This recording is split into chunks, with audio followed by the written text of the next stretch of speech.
This episode brought to you by Ice Barrel. Dave at Power Monkey Camp, I walk outside to see a line of these barrels across the wall, and you guys in there freezing cold. What was going on?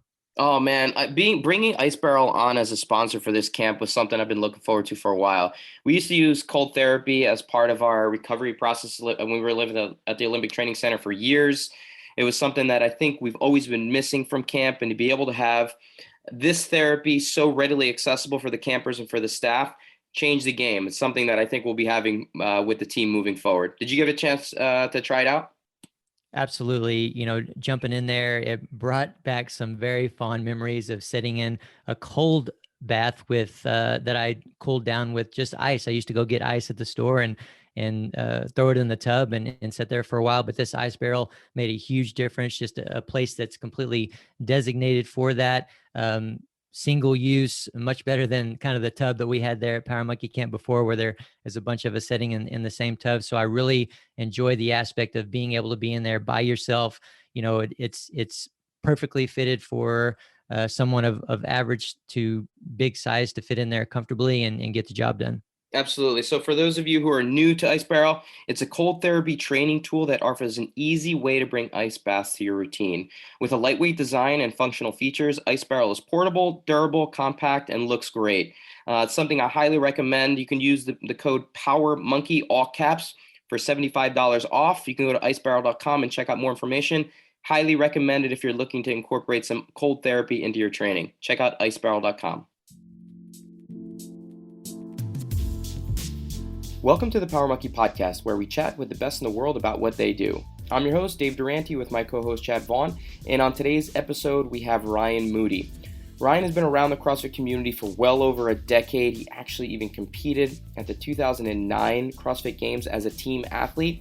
It later led him to hold 9 world records in different variations of box jumping. It's a pretty incredible story, all the things that kind of led him there. But now he's onto a new venture called XWOD. And XWOD is basically a program, a teaching methodology meant to teach people explosiveness, the same type of tools that he used to be able to become a world record holder. Talk about his journey as an athlete within CrossFit and also some injuries along the way that were pretty catastrophic that he had to overcome and use this explosive training and use CrossFit to be able to become the athlete that he is today. It's great talking to Ryan and getting to know him for the first time. We hope you guys enjoy this episode. There's a lot of great information in here, and he really is a genuine guy. Enjoy. All right, Ryan. Well, hey, man, it's great to meet you. Thank you for joining us today. Likewise. And I just want to start off kind of with a bang here, looking at your Instagram page and obviously hearing this stuff about you through the community for a while. 9 world records. That's huge. Can you tell us a little bit about that? What are those? Yeah, so I like to say that for years I would jump on a box for a living. So it was everything related to box jumping. So standing box jump, seated box jump, one-legged box jump, running box jump, most 50-inch box jumps in 1 minute, youngest human to jump and land their own height.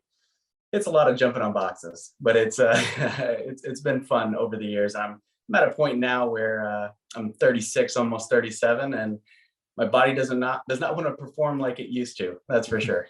Yeah, that doesn't want to go up in the air quite as high, huh? Right. And if I come back down, it doesn't brace as well. Right. So one of those that really stuck out to me is youngest human to jump their height. So how old and how tall were you at that time? At that time, I believe I was 25 years old, and that would have been 5'10", so 70 inches. Wow, that's incredible, amazing. I know this is kind of like near and dear to Chad's heart too, because Chad is always quick to point out that weightlifters have some of the highest verts in the world. Yeah. And I'm just curious how this lines up with some of your verts, Chad, your box jump ability. Well, I mean, this was back before Instagram and everything else, so I wasn't really trying to show off I was just trying to lift as much weight as I could, right? I didn't really know to measure anything, but I always tell a story about a year after I started doing nothing but Olympic lifting, which was the year through right after my high school career. I had a vertical jump of 24 when I graduated. And then a year after doing nothing but weightlifting, I just kind of casually jumped up and touched something one day and measured my reach, and it was 36. Nice. I assume that it was probably had to have been up over 40 at some point, though I never measured again. But I know I did. It's probably somewhere around a 65-inch box jump at one time, because I remember just kind of adding more and more height, and I stood up to it, and it was kind of about an inch lower than my height, which is Yeah. about 66 inches. So 64, 65 inches, somewhere around there, I think is what I jumped up on one days. But yeah, absolutely. Talking about weightlifting, Dave, that makes me wonder from you, Ryan, were you just naturally able to always jump high like that? Was there any specific training that you did? Because for me, like maybe I would have ended up being able to jump a little higher than 24, but I'm not sure that I would have been able to do much more than that if it wasn't for weightlifting. Yeah. So that's a good point that you bring that up in that way, Chad. So my younger years in sport was around martial arts, which involves jumping, right, as well as basketball. Basketball was the primary. I was the shortest guy on the team for most of my years, especially in high school. I was one of the shortest, and at 5'9.5", 5'10" on a tall day, we'll say, I could be fast and I could be explosive, and jump. And so I worked on my jumping quite a bit throughout middle school and high school, just so that I could try to have some sort of advantage on the court, especially as a point guard. And that worked to my benefit. I was able to, there was times where I would do the tip off against 7-footers, and I never lost. Sometimes they wouldn't take me serious. Sometimes they would. Mm-hmm. And then, it played a big role in basketball for me.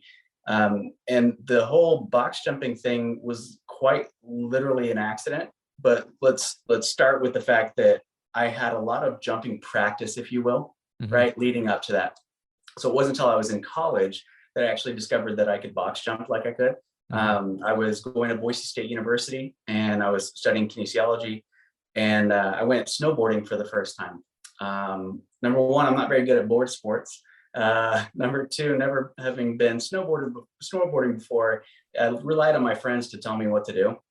And so we hit the bunny hills, started off really easy, and that went really well. So they got me on the big hills. That went real well. So they were like, all right, dude, we're going to go hit some jumps. And I was like, okay. And I'm watching them booking it down this hill to hit this jump. And I'm noticing that they're slowing down quite a bit before they hit the jump, and they're getting barely in the air. And I was like, man, if you're going to do this, you got to go all out, with my mentality. So I start booking it down this hill, and almost halfway down, I realized a few things. One, I've never gone this fast on a snowboard. Two, I'm not very good at stopping. And three, I've never hit a jump, and they didn't even tell me what to do. So the next thing is I'm waking up.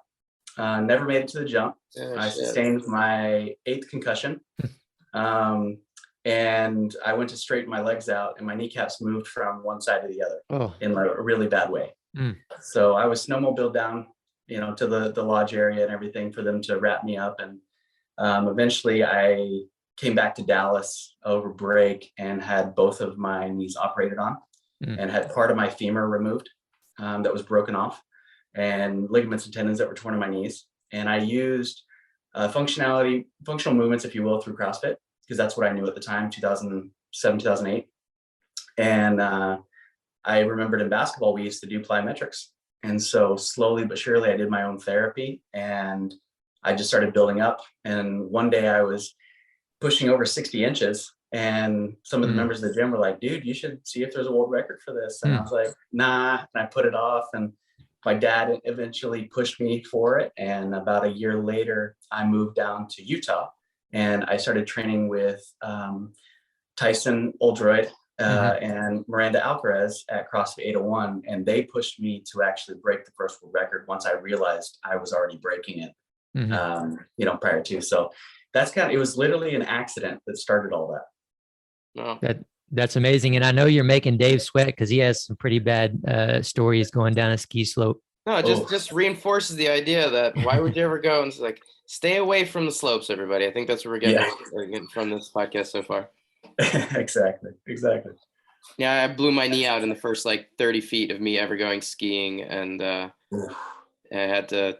The ski patrol wouldn't even come and get me. I had to walk back up to the top of the mountain with a blown out knee, and then take the chairlift back down. It's like, yep, this is not for me. Not Yeah. snowboarding, but snow is not my friend. Yeah, you and me both, dude. Yeah.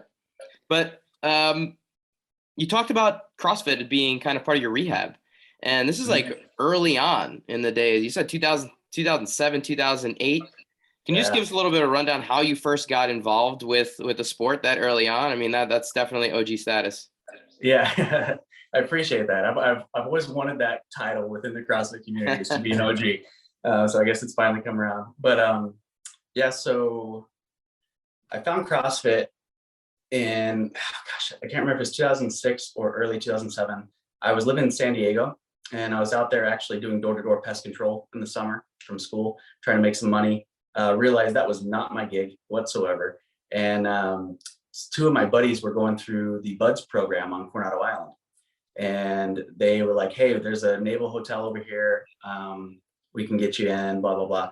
So I ended up staying at this naval hotel, which was pretty cool. Side note, I got to watch Hell Week from the hotel happen, nice. Which was, yeah, that was incredible to be able to see that go down. But other than that, one day they were like, they were tired, they were exhausted. They weren't allowed to drive while they were in the Buds program. So I went and picked them up to go grab something to eat, and they were exhausted. And I was like, you guys okay? Did you have a rough day? And they're like, yeah, we just did this CrossFit workout. And I was like, CrossFit, do you mean cross training? Like, what is CrossFit? And they're like, no, CrossFit. And he actually printed off 100 words of fitness by Greg Glassman, right? And they're like, look into this. We'll tell you about it later. We'll get you to do a workout, blah, blah, blah. So I was big into fitness at that point in my life anyways. And I was like, well, what is the workout that you did? Can you describe it to me? And I misunderstood what they said. I thought they said flight gone bad, but obviously it was fight gone bad. Mm-hmm. And I was like, oh, flight gone bad, like scenario-based Navy SEALs. That makes sense, right? It's kind of what I was thinking. Had no idea really, the intensity of what it was that they had actually taken on. And then my very first workout was Angie. So they, not being instructors themselves, right? They were like, yeah, you're going to do this workout. It's 100 pull-ups, 100 push-ups, 100 sit-ups, and 100 squats. And so I did that. And a week and a half later, when I recovered, I was like, this is amazing. This is something I'm going to do. And so I did Murph next. That's and then a week and a half. Yeah, right. And a week and a half later, I recovered from that. And I was like, man, I don't know what this is, but I've never had this kind of training. I've always been into fitness and sports my entire life. So to have something that affected me at that level, given it's clearly not what you would give a beginner, but to have something affect me like that, I was like, there's something to this. And very end of 2007, going into 2008, I got certified at the old CrossFit Santa Cruz headquarters. Mm-hmm. Wow, you have been around for a while. I got to go back to that one point you were talking about with the SEALs. Were they doing CrossFit workouts during Hell Week? No. So they were already done with Hell Week. So there was multiple classes, right? They were going in, getting ready to go into third phase. But they were telling me all about it. And it was only, I swear it was only a few years after that when Josh Everett started taking over the programming out there. And a few years later, I got to go back and actually got to see their CrossFit or weight room, if you will. And it was, to this day, I think it was one of the coolest weight rooms I've ever been in, next to Westside Barbell. But yeah. Yeah, absolutely. We know that gym well. Chad and I have been down there before too, and it's a very, very cool space to see what those guys do down there. But speaking of Westside Barbell, I'd like to hear. I know this is a big part of your experience into the weightlifting scene and getting a barbell in hand. Would you mind kind of taking us through kind of how you got involved with that and how that helped you into the next phase of kind of your fitness? Yeah, absolutely. So at that point in time, this is like 2011. I was very into CrossFit, right? I was level 2 certified, coaching at gyms, you name it. And I was trying to figure out programming wise, I was working on my own stuff. I'm working on jumping higher. I keep jumping higher. And I started to get to like a plateau, and CrossFit released this video where it showed Adrian Bosman doing a kneeling jump with a barbell on his back or something, or a kneeling clean, something like that. And this crazy looking grandpa Yoda looking dude coaching him through everything. And I'm like, what is all this? And so I started researching it. And I was like, okay, this guy seems like he has quite the history with helping people to become more powerful. And I was like, that's right up my alley. I want to learn from the best. So I sent him an email, and I had no idea at the time that Louis replies to every email that comes through. And he shot me, and I said, hey, this is what I've done. I've broken a few world records. I'd really like to learn from you to see if you can help me to jump higher. And he sent me an email and he said, how soon can you get here? And I think it was 2012, I did a seminar over at CrossFit Free, and then took a train down, and eventually went to Ohio and trained in Columbus at Westside Barbell for the first time, which was the scariest and coolest experience of my life to this day. But I learned a lot from Louis, and there was a lot he helped me to reinforce when it comes to posterior chain power, basically being able to fire hips, glutes, hamstrings, etc. And he helped make me stronger in the sense of I was able to become more powerful, so move heavier loads quickly. And that transferred over, as Chad, you understand, with weightlifting, that transferred over to your ability to jump. Yeah. So at absolute best, my best vertical leap was 48 inches. And I was pulling 655 on a deadlift at that point. And shortly after that, I was pulling about 700 from blocks. Wow. But he got me hella strong fast without steroids, believe it or not. So there you go. bonus for sure. Chad, have you ever done any of those explosive drills there from the knees? Yeah, I actually I'm a fan of jumping from the knees, as long as, like, the variation I like to coach the most is having the laces flat to the floor as opposed to the toes pointed on the floor. Because when you have your toes pointed to the floor, this is actually something I worked with Louis on, because it was something that he said that he hadn't considered, which is toes pointed to the floor, you can push through the toes. When the laces are on the floor, you really have to emphasize the usage of the hips. And so I started utilizing that. And what I learned from it is, essentially, if I use my hips more, or create a more violent hip extension, not a hip extension that's negated, but one that's truly full, with a very violent hip recoil, I'm able to jump higher, and I'm able to get in position faster, because let's be honest, box jumping is not just vertical, right? Box jumping is a mix of power output plus how flexible are you. But Louis worked with me quite a bit on that. And in 2014, he helped me training wise. I stayed there for a few months in Ohio, lived on a mattress in some random lady's basement at the time. And I would mow her lawn so that I could be able to train over there and stay there. But he helped me break 3 out of 4 world records at the Arnold Classic in an hour, which was pretty cool. Yeah. Amazing. Yeah, I love the way that you put that, because it's exactly what weightlifting is. I mean, you have to be able to extend and then violently, rebend your hips to get under the bar, and then you've got to be extremely flexible to have, more ability or more potential to get under more weight. I use box jumping as an example all the time, and just not too long ago, and writing on that kind of thing and talking about why it's so important to squat all the way down as a weightlifter and to get used to that bottom position and to get strong there. Because if you're going to do a max height box jump, it's relatable to that as well. Like, if you can't get into a deep squat position, you're not going to jump near as high. So I love all that. But Dave, I think you were asking if I'd ever done any of those as well. Yeah. And I haven't. I've always been very curious, but just so, fixated on doing snatches and clean and jerks that I haven't gotten to that experimentation just yet. Yeah. And Chad, so I was thinking about this earlier.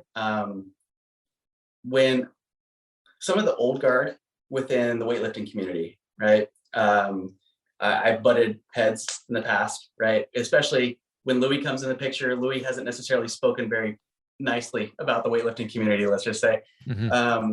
And one of the things around the kneeling jumps is bar path, right? And early arm pull, et cetera, that can happen, and it can train you out of your bar path, if I'm correct there.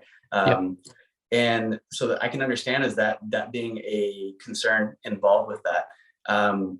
the thing that I like about it is the concept of using it as exterior loading, right? As if you're like wearing a weight vest or otherwise, and forcing someone to be more violent, as you said earlier, with their hips, both in the extension and the recoil of the hips, and how that can transfer over, as you said, to being able to get back down and under. Because when you're jumping from your knees, right, we're cutting out that lower part of the legs, and so that complicates the issue more. So they have to be more reliant on how that hip moves. That being said, I do recognize how throwing a barbell in someone's hands and being like, we're going to use this and this is going to translate directly to Olympic weightlifting, I would argue that that's not the case. But yeah, it originated, I don't know if you guys know this, but it originated in the late 1800s, early 1900s, the kneeling jumps, from Russian dancers who became weightlifters. And they were utilizing as a means to develop overall hip power.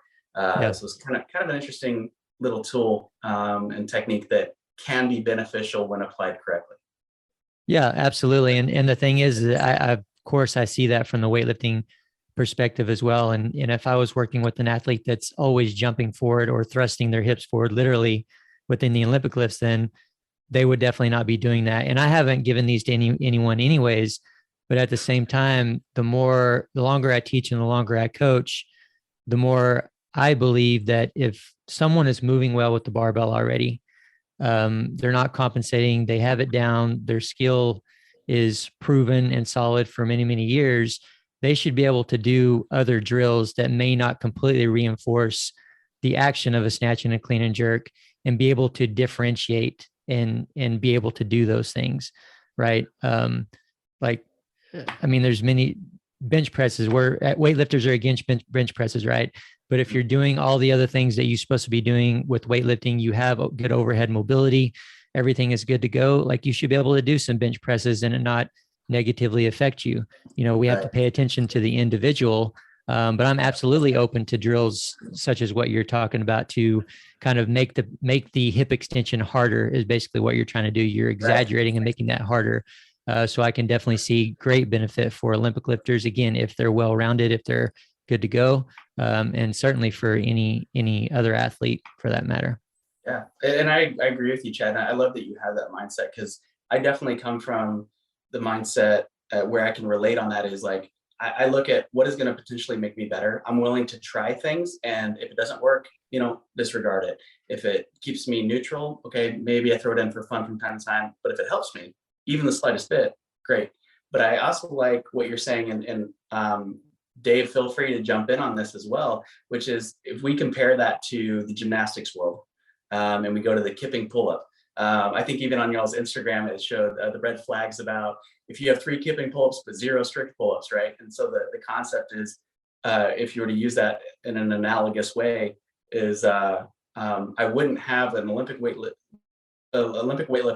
who's learning the process of that, who's not good in their form, their technique, practicing jumps from their knees, weighted or otherwise. Right.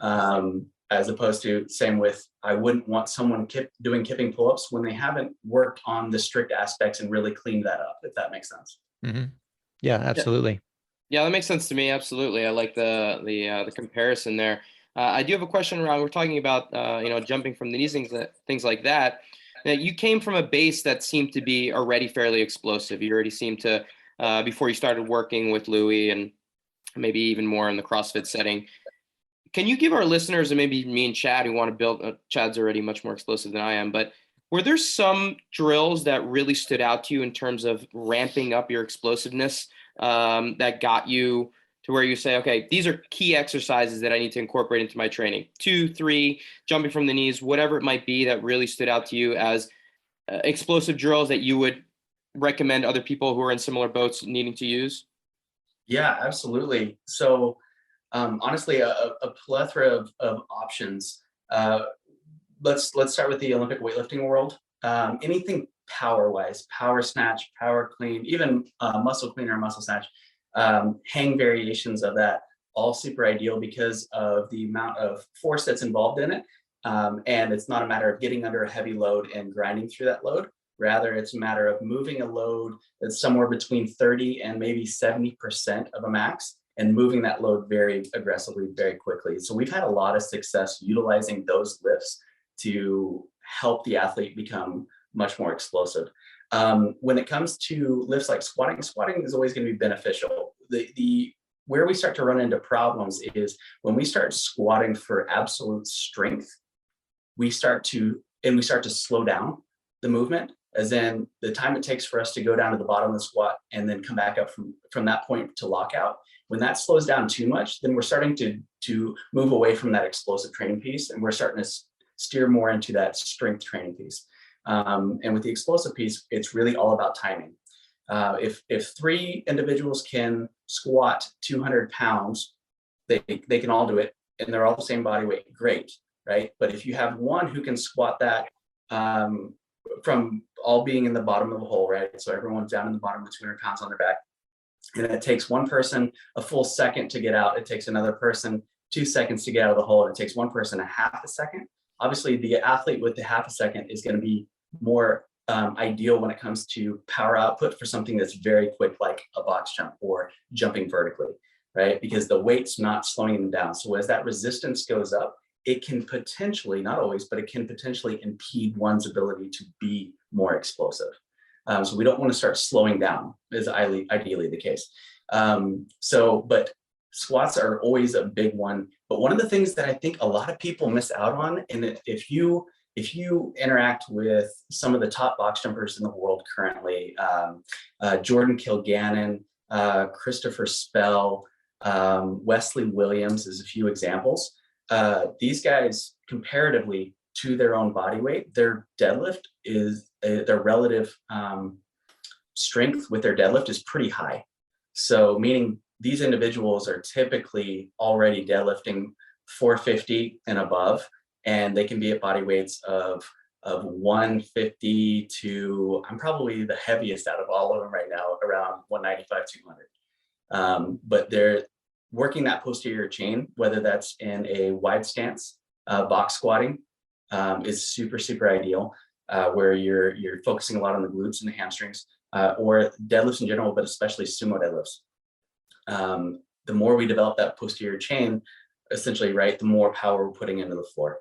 And that's what we want. We actually, 2015, I was part of a research-based study that was done at the University of Utah around power output. And one of the things that we learned from that is when we are when we do a box jump, for example, at 24 inches, this is based off of my body weight at the time. So I weighed in at 191.3 pounds, and I jumped off the force plate onto a 24-inch box, and they told me to do it with the least amount of power possible. I was able to produce 382 pounds of force in a fraction of a second. And majority of that came from my ability to recruit in my posterior chain to have that quick turnover of the hips. As the heights of the box went up, of course, the power output continues to go up. And when I was jumping around 60 inches, I'm producing over 600 pounds of force in a fraction of a second. But a lot of that we've learned is connected to how developed the posterior chain is, as opposed to the anterior chain. So in other words, as bipedal human beings walking upright, right? We're not like horses, we're not on all fours. We're typically a lot less inclined to develop our glutes and hamstrings. I'm talking about the general individual. Like I would argue that Chad probably has some decent glutes and hamstrings. Am I right there, Chad? I would say so. Yeah, I'd hate to toot my own horn, but yeah, I've been told I have a nice butt and big hamstrings before. There you go. There you go. But in the general population, where it's not sport specific, we tend to squat, but a lot of it's going to be a quad dominant squat, as opposed to working a more posterior based, like a box squat variation or deadlifts, which a lot of people shy away from deadlifts in general because they're scared, oh, I'm going to hurt my back, right? So the more we develop that, the more power we're able to basically tap into, because we have more musculature that's turned on for being powerful. So as opposed to just being very quad dominant, when we start to become more built out in our posterior chain, we balance that out more. And again, we can develop more power output, which is ideal there. And so that's one of the biggest things that I would argue people miss out on jumping higher, being more explosive, being able to cut faster in a sport. really comes down to we don't work our posterior chain a whole lot. So that'd be my biggest argument there, and probably the piece that I think a lot of people miss out on, because a lot of in the jumping world in general, I mean, I don't know if you guys ever worked any jumping programs where you had like the moon shoes that you would put on your feet, so you were on your tippy toes the whole time, right? And I remember those from Seinfeld. That was a huge Seinfeld episode. Yeah. Jimmy goes down. Yeah, I love that episode. Yeah. But yeah, so I have seen them. Yes, I have seen them. Yes, yeah, absolutely. And so that concept is saying, hey, let's train the calf, essentially. Well, and obviously your weight, it's heavier. But if you imagine from your hips down to your toes, is your body from that angle, right? Hips down to toes being a whip. We're working on the crack of the whip. That's what we're trying to develop there by working on the calves, as opposed to really focusing towards the hips, which is also going to include, right, your glutes and the connections to that, hamstrings, quads. So the more we focus in that area, the more bang we can get for our buck early on. Mm-hmm. Now, in terms of the actual muscle fibers themselves, do you think you're predisposed to being more of a fast twitch muscle fiber kind of a guy? And we talk about this a lot with Hinshaw with regards to genetics, Chris being built as a slow twitch muscle fiber guy, and that's why it lends itself so well to the world that he's in. Chad being more of an explosive guy because of, how he's built, how it helps him on the weightlifting side. Some of it is genetics, clearly, like how we're built in terms of the fibers that we have. Would you say that you were predisposed for that? Or would you say that anyone can build themselves into an explosive athlete with this type of training? Dave, I'm so glad that you touched on the genetic piece of it.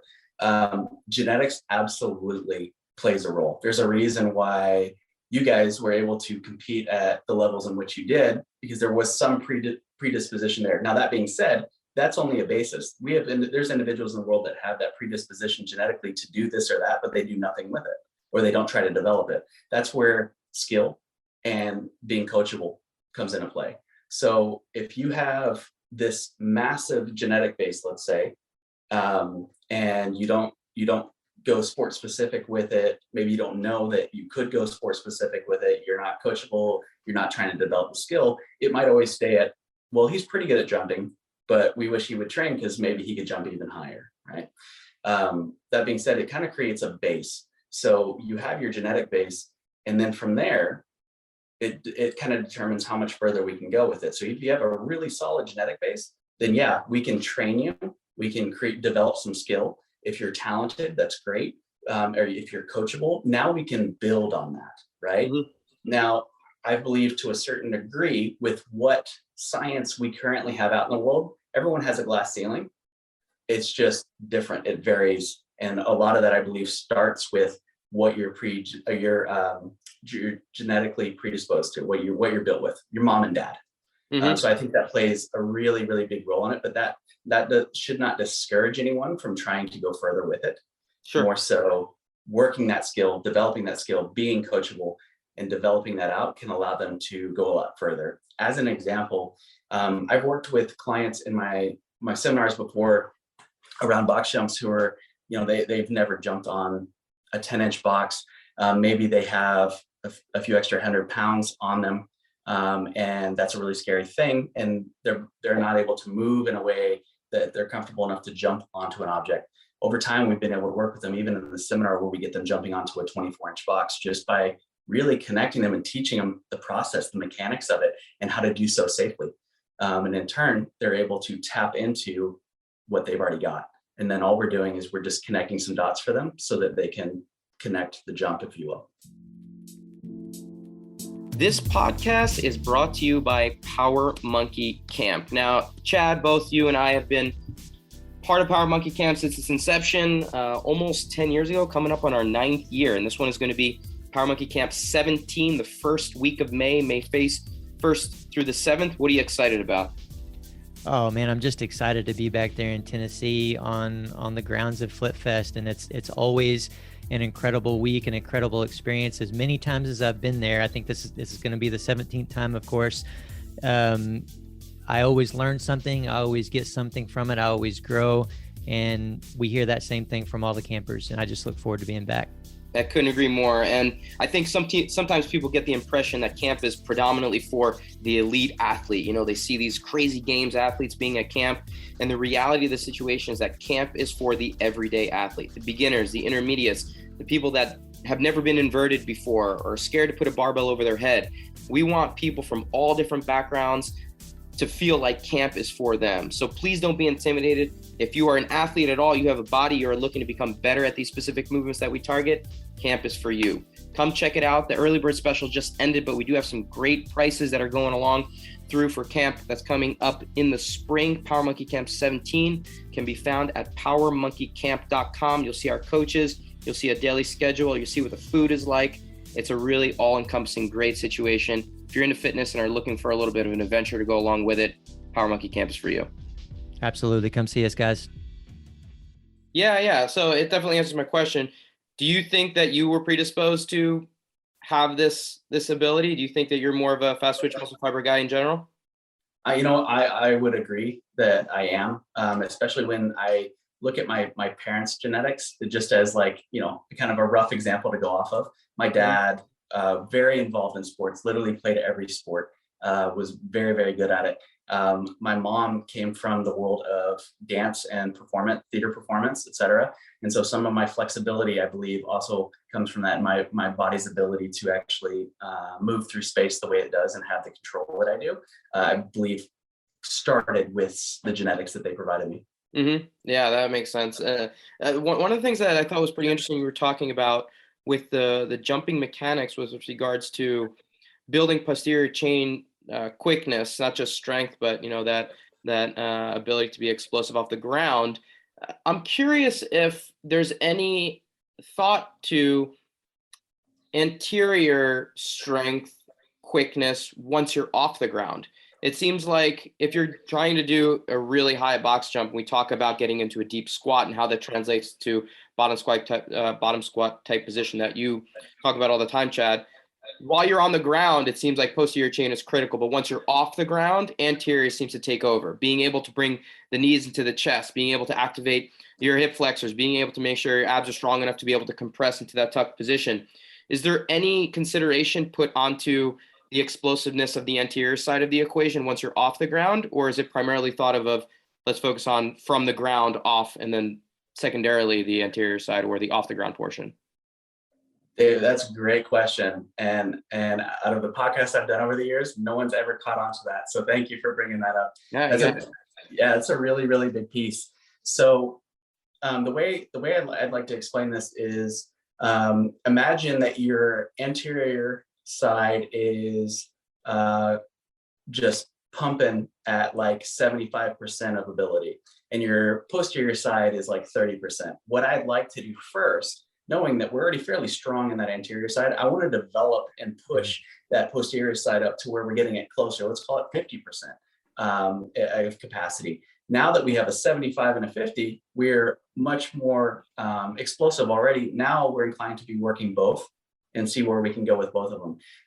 And so, not just anterior explosive power or strength or even the flexibility piece, but actually, and the flexibility piece to draw out something that was actually really important that I had not considered till I started working with Shane Sweat, who worked under Louis Simmons for years, and his former wife, Laura Phelps, was one of the greatest female powerlifters to ever live. I think she has 30, 40 world records in like 5 different weight classes. At 160, I think she squatted like 764, 774, something like that.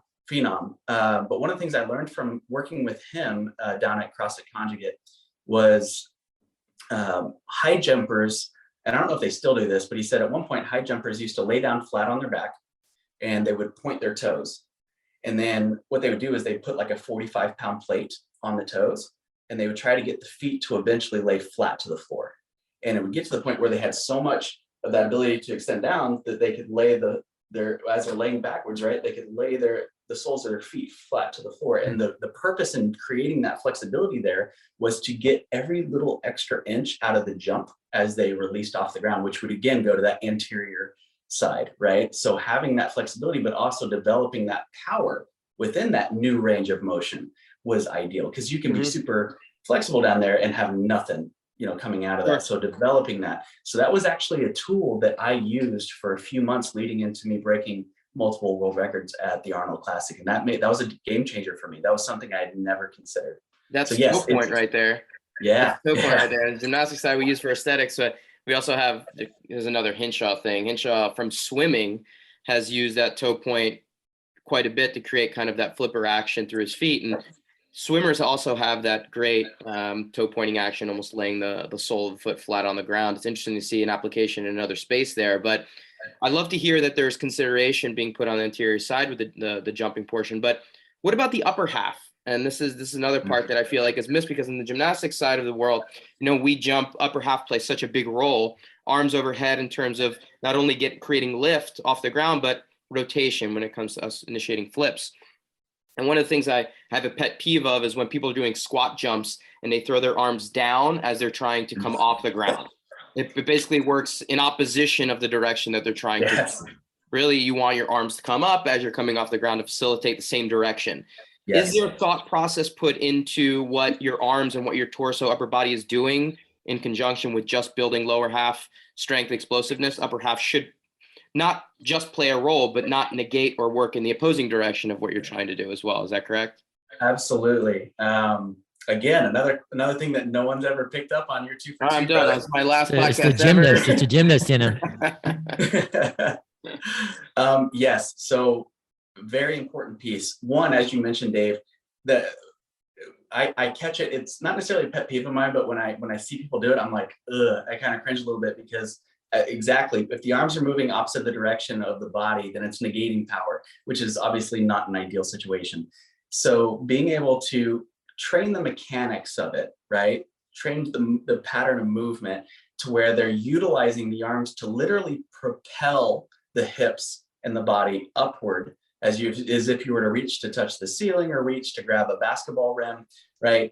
Training that alone can make a difference by even a few inches on someone's ability to increase their vertical. And so that's typically why I tell people I can get you jumping higher in 20 minutes or less, because if we just tweak a few mechanics, all of a sudden you are jumping higher, right? Because we're actually jumping efficiently in an ideal movement pattern. But then what we also look into, so part of like the XWOD, or what I created, which is the explosive workout of the day, is we don't just focus on the lower part of the body. We work on the upper part. And that can be everything from moving dumbbells quickly from shoulder to overhead. That can include a barbell related work, whether that includes a jerk or a push press of sorts.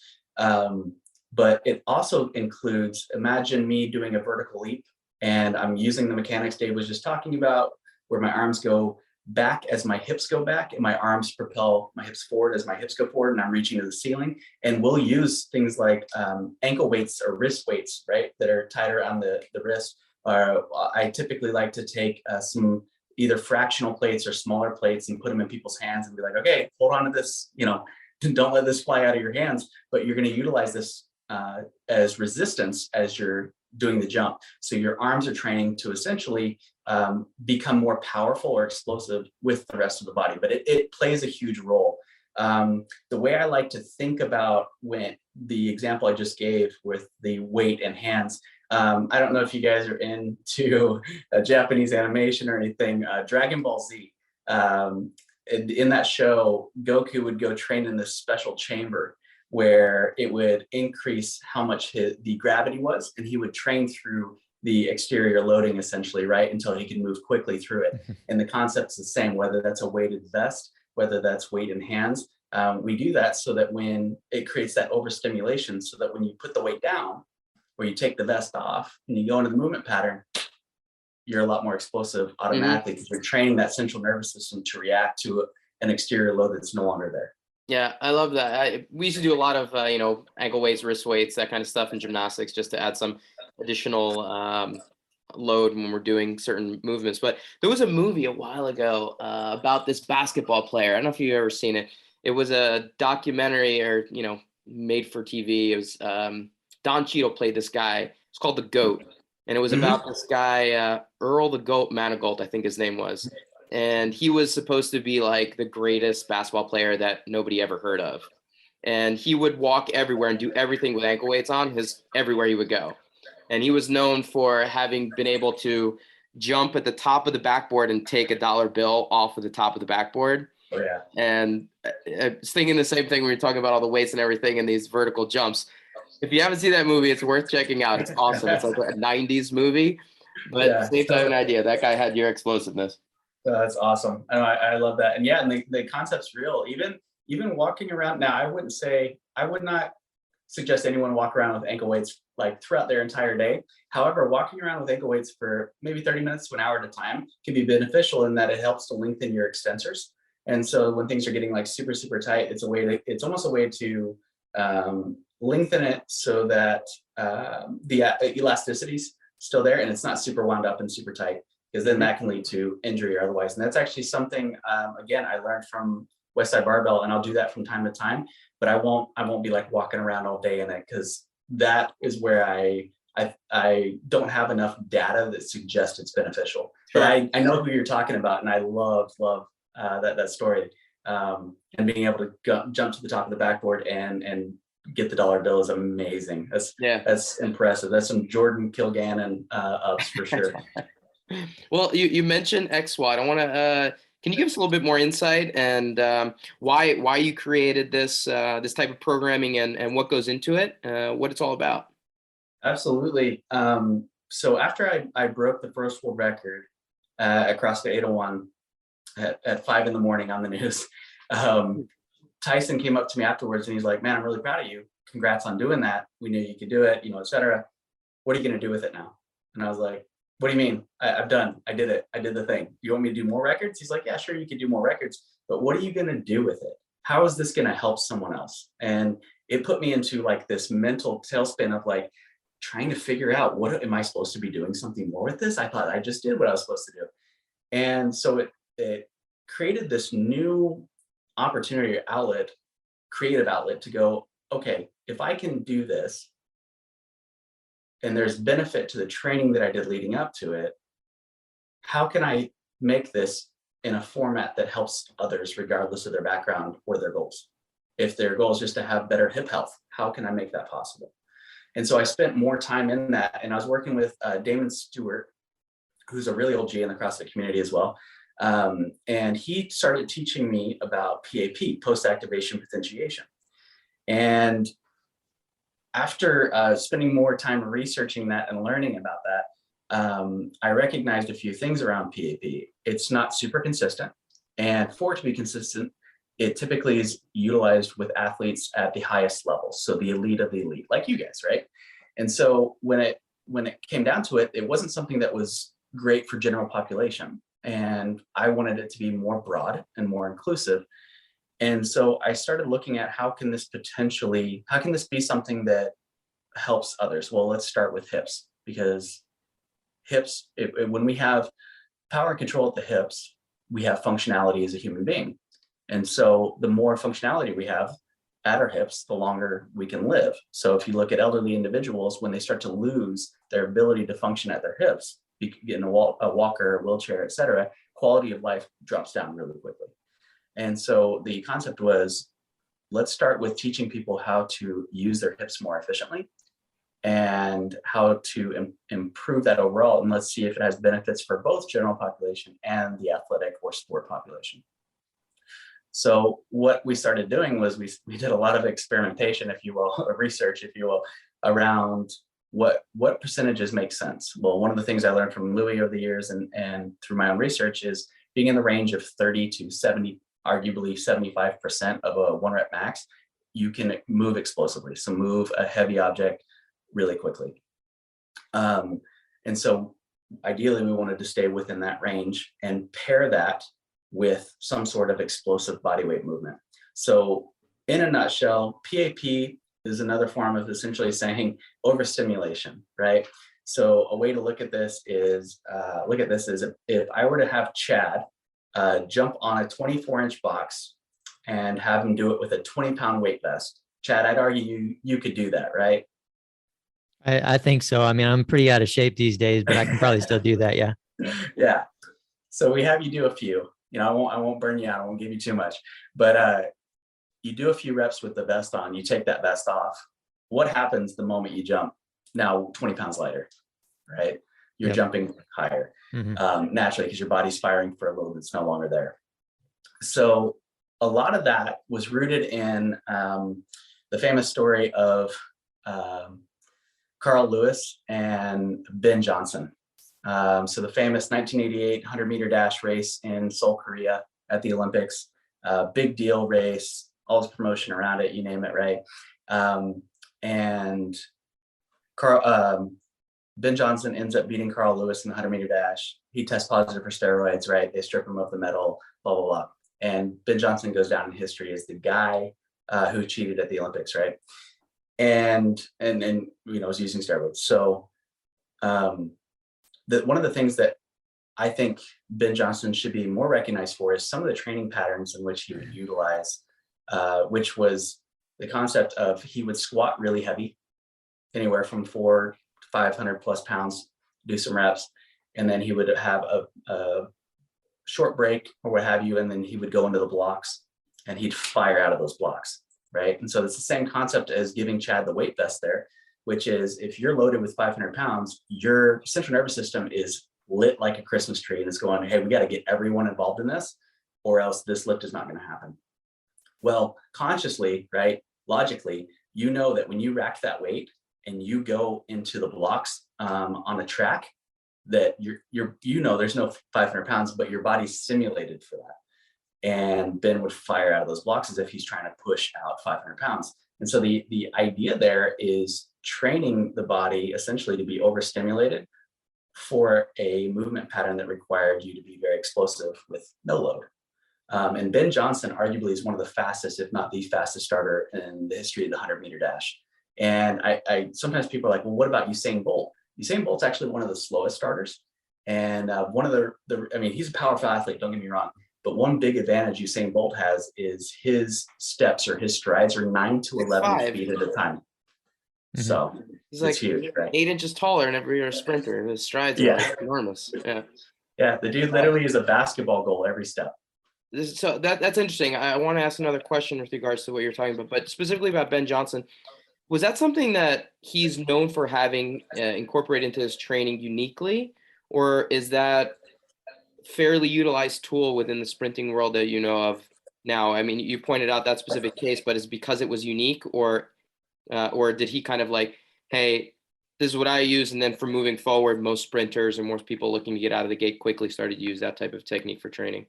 Yeah, good question. So the consensus that's out is actually he did use that training and he didn't use that training. So what the story that I've utilized is based on what I've learned in my research, but there are arguments out there that said that he actually did not train that way. So just to be totally fair out there, I'm basing it on what I learned from him. So when it comes to knowledge around the track industry utilizing that, I don't have enough knowledge there to say one way or the other. What I do know is the concept behind being loaded and the central nervous system firing or equipping itself to be able to move that load, and then removing that load, and then how the body almost overcompensates in that moment because that load's no longer there. I like to utilize Ben Johnson's story because it is interesting if he really was training that way, and how that potentially led to him being so dang powerful out of the blocks.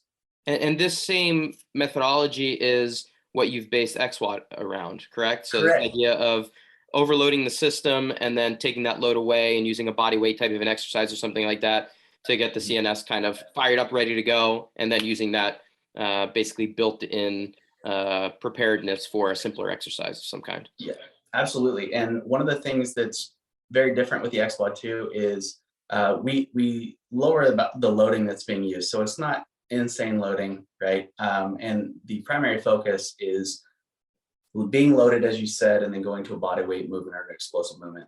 But one of the other pieces that's unique about the XWOD, and this was something we learned over time, and part of the burnout or the fatigue that happens in normal PAP is, for an example, if you were to do some hang power cleans, let's call it at 50% for 3 reps.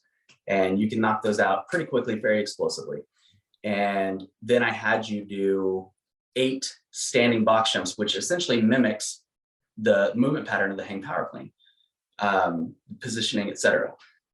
And I had you do 8 box jumps at a fairly challenging height. That would be fairly demanding on the individual. One of the things we do with the XWOD is we lower the volume of the explosive piece.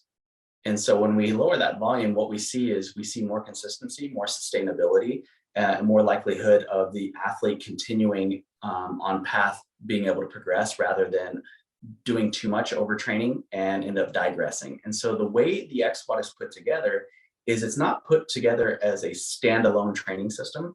It's put together as a plug-in to whatever your training is currently or your sport is. So as an example for Chad, we don't have to take away from what he's doing weightlifting wise in his training session. All we would do is, let's use the hang power clean example, is we would say, okay, Chad, hit your reps at these percentages, and then immediately you're going to move over to this explosive movement that somewhat replicates it, like a standing box jump.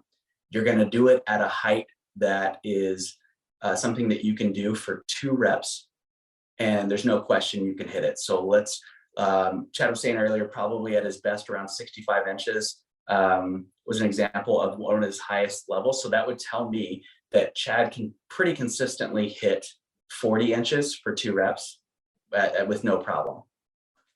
Great. Then we would rest. So he would lift, hit the 2 jumps at a very feasible height, and then rest for 1 to 3 minutes so he gets that good recovery from there.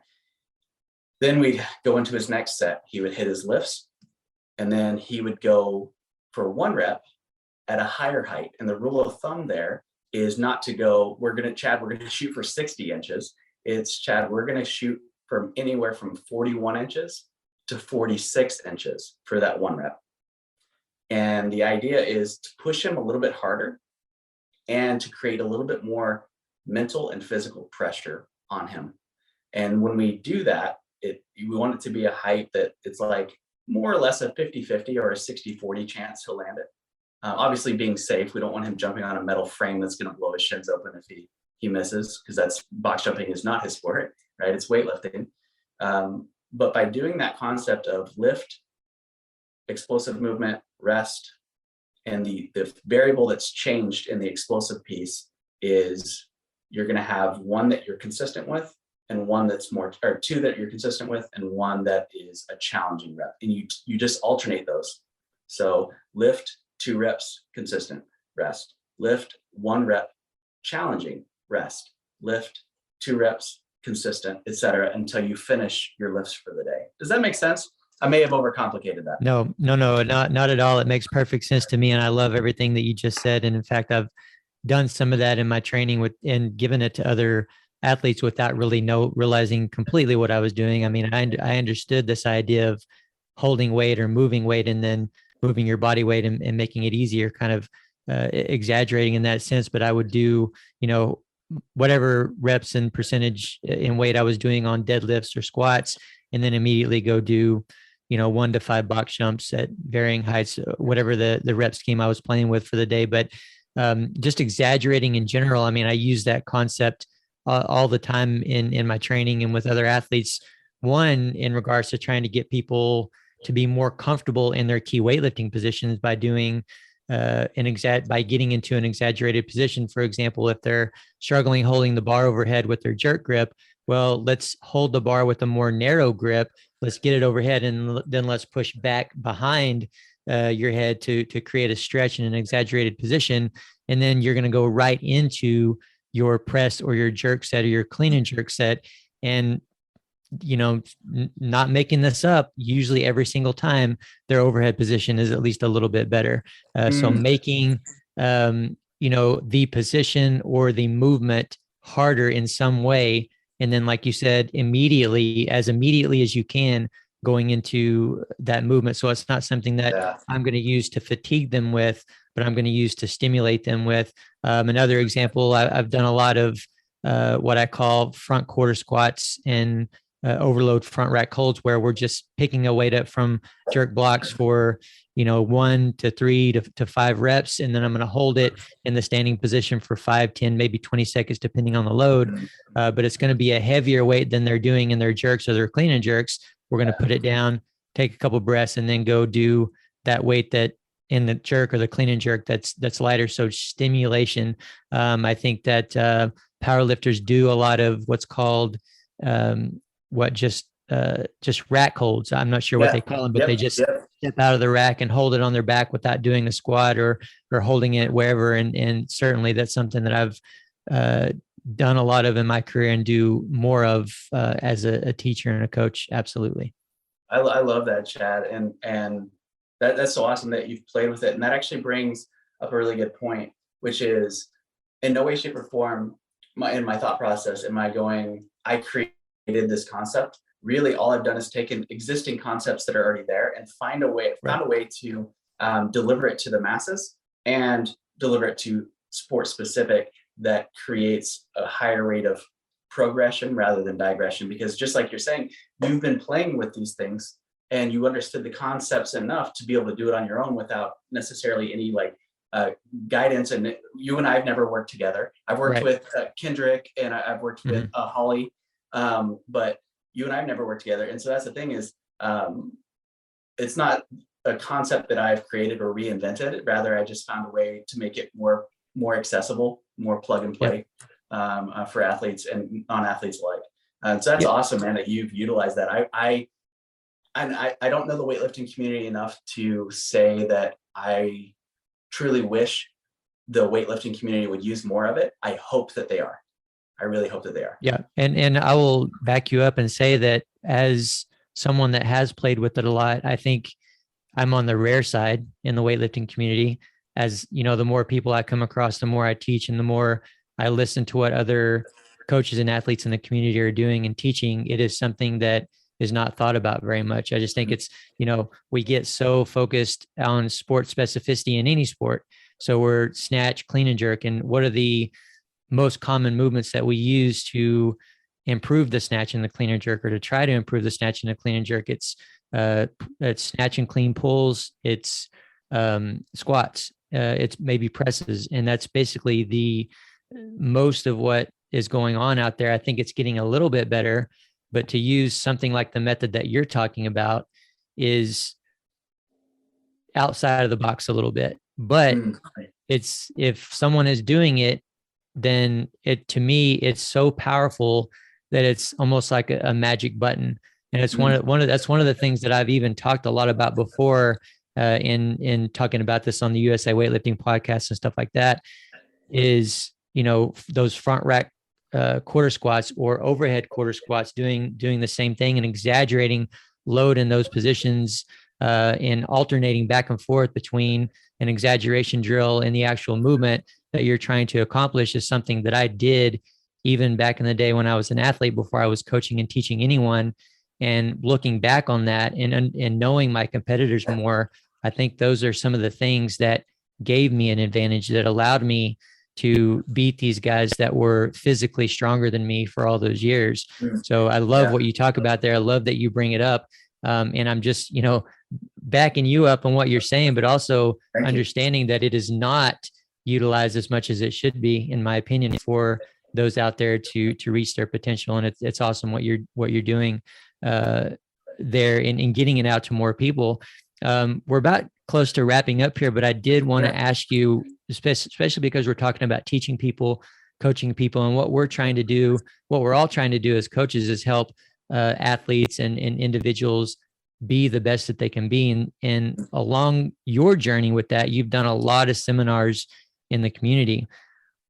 Who is your seminar for? What is your not necessarily your target audience, but what is the type of person that should come to any of your clinics, and what is the major application that they can learn? Great question. So my goal, especially with the seminars, is again, just like the program, the XWOD program itself, is to be as broad and inclusive as possible. So I've worked with individuals, kids that are as young as 4 or 5 years old, to elderly individuals, to the adaptive community. Steph Hammerman, Logan Aldridge, Victory is just a few examples there, as well as Olympic weightlifters, to professional athletes, to your average CrossFitter, to your competitive CrossFitter, you name it. And so at the end of the day, it's for the individual that is looking to progress and looking to learn more, and possibly in an area that they haven't had a lot of experience in, or still trying to discover more about. So for individuals that are looking to have increased hip health, jump higher, run faster, even lift heavier, have more success when it comes to being explosive, that would be who this is for. And on top of that, there's a mental aspect that we teach as well. I have a thing called the whiteboard mindset, or the whiteboard technique, and it's a technique we use to help people to get out of their head. I haven't been teaching as many seminars as late, because I actually just yesterday completed all my schooling for my master's degree in clinical mental health counseling. Nice. Yeah. And I just finished I took my national exam yesterday and thankfully passed. Oh, wow. So That's awesome. Yeah. Congratulations. So thank you. So we also incorporate a mental aspect into it. And that's one of the things that I feel is missing a lot in, especially the CrossFit or functional fitness community, is really tapping into the mental piece and helping people to essentially turn off their mind in a way that they tap into their body as a very powerful resource, and not let the mind be the limiting factor. And that's what we teach through the whiteboard technique. And I know that there are other individuals out there that are doing awesome work. I'm trying to remember her name with the mentality WOD. Dawn. Yeah. Driven mind. Yeah. She's great. Absolutely. So, but yeah, anyone that wants to improve, whether that's mentally or physically, or really just have a good time, because the seminars are a blast, it's a lot of fun, would be individuals that would be more than welcome to come. Amazing. I love getting to know you a little bit more, Ryan. I've always been curious, and just through the years, and like we said, or like Dave labeled you in the beginning, for sure, an OG in the community. And when I first got into the community in early 2010, I think you were one that stuck out to me from the very beginning. So it's good to finally get to meet you. You're actually Likewise. only about probably 2 hours away from me, to be honest with you. So we may have to get together at some point. Are you down in Austin? I live in Temple. Oh, Temple. Yeah, you're close, man. Yeah, for sure. Close. Anytime, you name it. Yeah, absolutely. We'll get together and chat it up a little bit more. I mean, and honestly, this happens to us a lot. I have at least, especially the more we talk to you, the questions just started to grow. So I've got at least 10 more questions and topics that I'd like to chat with you on. Absolutely. Before we get you out of here, though, Ryan, before we get you out, a few quick questions for you. First one, we like to keep a tally on this one, but what sport or discipline do you prefer, weightlifting or gymnastics? Oh, I'm gonna have to say weightlifting. Oh, damn it. I'm not a good gymnast. Sorry, Dave. Wait, Chad, you've been, this is your month. This is the month. This is my month for sure. Ryan, you don't know, but I don't know. I mean, we're almost 100 recordings in. I probably got 20 votes for weightlifting. I'm guessing. Really? So yeah, it's pretty, I'm pretty far behind. So you're helping me out here. I appreciate that. Yeah, of course. Got your back. You got it, Chad. See that?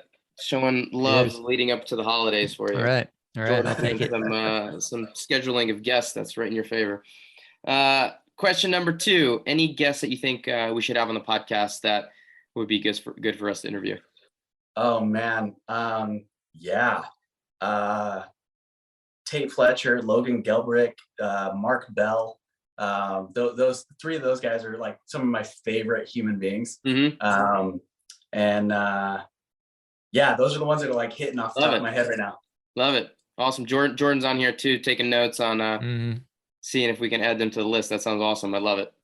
See, I think that's why Jordan originally asked us to ask that question every time, so he doesn't have to think about it. He just gets those suggestions and he runs with it. So that's genius on your part there, Jordan. I'm giving you some more credit there, Jordan. With the cat talk and everything. But a couple more here for you, Ryan. Any books you've come across here recently that you'd recommend to the listeners? So I've been reading a lot of books around psychology, right? Because that's part of the field I've been in for the past few years, as well as fitness. One that sticks out that I like a lot that I think a lot of people miss when it comes to how we progress, and thinking of it in smaller percentages, is atomic habits. That's a great one. For those who are stuck, this would probably be potentially more for the male audience, who are kind of stuck in certain ways and are trying to break through or find themselves in their identity. Would be No More Mr. Nice Guy. Is a great book, not in the sense of you need to be an asshole, but more so really learning to tune in with why we do the things that we do. Nice. We'll take those recommendations and add them to the list, though I would say that sometimes maybe we do need to be assholes. I'm not sure. What do you think? Chad, you're slowly starting to overcome this idea that you're intimidating, that you're an asshole. Don't add to people thinking that you're an asshole. I'm just now beginning to think that I'm becoming enough of an asshole. So I'm going to run with it. I'm just going to keep heading in this direction. There's no turning back now. But Ryan, like I said before, it was an absolute pleasure. Where can folks keep up with you? And do you have any parting words? At the Explosive Coach, on Instagram, at the XWOD on Instagram. Those are probably the best means to reach out to me, other than the website, thexwod.com. And then parting words, that would probably be this. In a world where social media or otherwise, there's a lot of comparison, would be the reminder that success is defined by the person who measures it, and it's measured by the person who defines it. Meaning we get to choose what is our success, and we get to define it, no one else. That's powerful. I love that. Yeah, let's end it. Let's absolutely end it right there. So to our listeners, absolutely think about that and take that in. And as always, we very much appreciate you guys listening in. Hope you enjoyed the recording today. Be sure to head over to powermonkeyfitness.com for services and upcoming events. Also check out our Instagram pages for regular teaching and technical content at Power Monkey Fitness, at Dave Durante, and at Ollie Chad. And on behalf of Power Monkey Fitness, we're your host. I'm Chad Vaughn with Dave Durante. And until next time, guys, thank you all for listening.